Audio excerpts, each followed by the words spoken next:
These reptilian entities seem to operate, and again, it's not just reptilian. There are many different kinds of entities that do not have a human form that operate just outside of human sight, and history has recorded them as demons and all this stuff. But the reptilian part of it seems to be very significant to the controlling systems on the planet today. And they operate just outside of visible light. Therefore, we don't see them in the normal course of events. That's just basically like a ghost. When you're looking at a ghostly figure, most of them don't look solid because they're operating just outside of your frequency. Just enough for you to perceive something, but not enough for them to appear to be have solidity. This is very similar to having a radio and it not quite being on the station.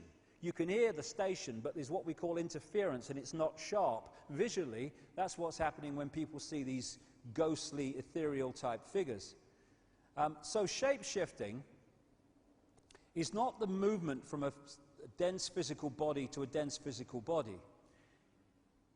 It would appear from the endless research that I've done and people I've talked to all over the world and all the rest of it put together, my own experiences sometimes, that what we're looking at are these hybrid bloodlines. Because of the hybrid nature of the DNA, the software program, they have a vibrational sympathy with that which interbred with them. And this doesn't have to be physical interbreeding either, as I'll come to. And so these bloodlines can be, quote, possessed, their emotional, mental faculties taken over much more easily than the general run of the population does not have that hybrid DNA, thus that vibrational sympathy, compatibility between the two energy fields. So what they're doing in effect is using the secret society network they've set up to manipulate these bodies into power, but in doing so they're putting themselves into power because they're controlling the mental and emotional processes of these vehicles. Now, when we look at, say that's a major politician or something, when we look at him with our five-sense sight, we are going to decode that level of him that is operating with invisible light. So what do we see? We see a human. But behind him, just outside of that frequency range, we'd see something very different. And I've met endless people who've seen it, who do have that ability to move their visual frequency range further than the norm. So what is happening is, with shape-shifting, or one way that it's happening, is sometimes that energy field just outside of visible light moves in to that frequency range. It sometimes happens when this vehicle is going through great emotional turmoil. I've had that story told to me many times when people have seen this, the circumstances surrounding it. And at that point, this energy field enters visible light and becomes the prime forward energy field. And then it goes back again. To the observer, who is decoding that energy field through the brain and turning it into a physical experience, what he observes only in his head is human, non-human, human. Did you see that? But it wasn't physical. It was a change in the decoding of the brain of the energy field it's observing. And this interbreeding can happen without coming into the physical, because these are energy fields, and these energy fields can send down genetic codes down into this reality. It's horrible to think about, but I've talked to a number of people around the world.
over. It's not always for that reason, but that's one of them. So what we're looking at, I would suggest, but people make of it what they will, are fields where we decode the human one, but behind it is another one that looks anything but human. And someone sent me this picture. I don't know who it's of, but he's got very reptilian-type eyes. And a friend of mine has been working recently with someone who's been involved in a big iris scanning technological program. Not something I agree with, I say, iris scanning, but what he found, and he's into none of this stuff, what he found as these people looked at very closely at 2,300 eyes, to their amazement, in his estimation, about 4% of the eyes they looked at were of reptilian type and appearance. All over the internet, people have started talking about this now, and these pictures are circulating. And another thing that you find is a number of therapists have sent me pictures. This is a common theme. Therapists working with satanically abused people, trying to get their minds back after all this abuse, and sexually abused people that have been in these mind control projects. And it's a very consistent theme that when these people who've been victims of this, they use a lot of drawing to try to draw out their memories. Again and again, what they draw are people with reptilian eyes. These are actually drawn by a satanically abused person, and these were sent to me with their permission by their therapist. Again, Polanski, Roman Polanski, was talking from knowledge, shall I put it, when he made that film Rosemary's Baby in the 60s with Mia Farrow. And for anyone who doesn't know about that, if you can get hold of a copy, it's worth watching. Mia Farrow is pulled in unknowingly because they want her to interbreed with one of these non-human entities to give birth to a child of the bloodline. And this satanic group get hold of her, and they put her under mind control, and they, impregnate her and stuff. And towards the end of the film, when she starts to realize what's going on, she goes into this apartment where it all went on, and memories start to come back, and she sees the baby she gave birth to in a non-conscious state, and you have a quick flash of it in the movie, and it's a reptilian baby with reptilian eyes. Well, Polanski should know, let's put it that way.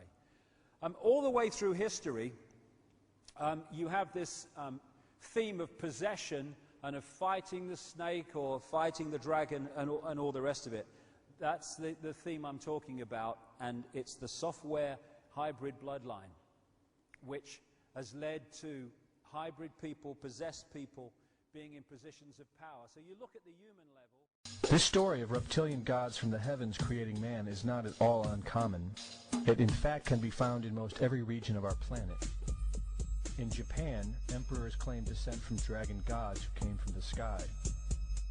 Australian Aborigines teach of a reptilian race which lives underneath the earth and governs over men. They believe they are descendants of a race of dragon humans. China teaches the serpent queen Nukua interbred with man. India calls these reptilian gods Nagas and claim they seeded their royal families. Throughout the Middle East, it is believed a serpent race created man. The book of Genesis tells of giants who came from the heavens to breed with the daughters of man. They are called the Nephilim.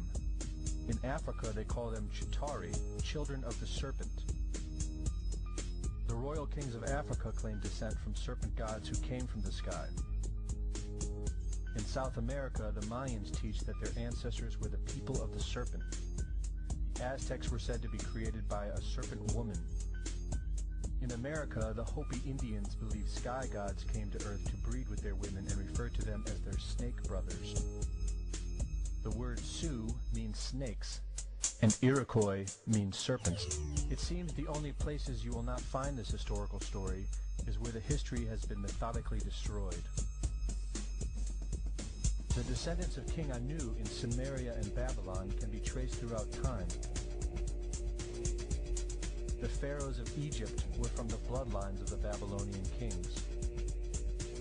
The rulers of the Roman Empire can be traced to Egyptian hierarchy. All throughout Europe, the royal families can be traced back to the great Roman emperors. 34 of the presidents of the United States are directly descended from European royalty, with the remaining 8 who are only closely related to these same bloodlines. Reptilians is taking over. Pass it on. Reptilians is taking over. Pass it on. Reptilians is taking over. Pass it on.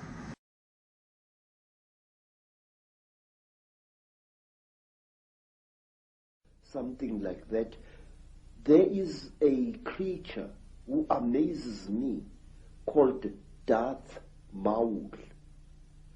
Darth Maul is a red and black being with a ring of small horns right round his head. That is exactly what the Chitauri look like. Some have got ordinary heads without any horns on their heads. These are the lesser Chitauri. But the royal Chitauri have got a ring of sharp horns all around their heads. And the very high Chitauri, like their king, Mubaba Samahongo, they have got very long horns which grow this way. Not that way like a bull, but this way like certain antelopes. Now, I just wonder where these film producers get their information from. And in one strange films, which my student called me to come and watch, the thing called Stargate 2. Mm-hmm. And in that films, there was a creature, a very slimy, cream-colored creature with heavy wrinkles on its face. It was a spitting likeness of Mubaba Samahongo, the terrible emperor of the Chitauri. Well, clearly there's a tremendous amount of knowledge of what's been going on and what is going on, which comes out symbolically through films and areas of communication like Hollywood. But the thing that I'm totally stunned the more I talk to you about this is because I've been all over the world having people give me descriptions of seeing reptilian-type figures, particularly people in positions of power in the world, changing into a reptilian figure and coming back again. And what they describe seeing is exactly what the knowledge of ancient Africa talks about seeing. We're talking about the same people there, which is an astonishing confirmation. And the eyes is something that keeps coming up being described. Tell me about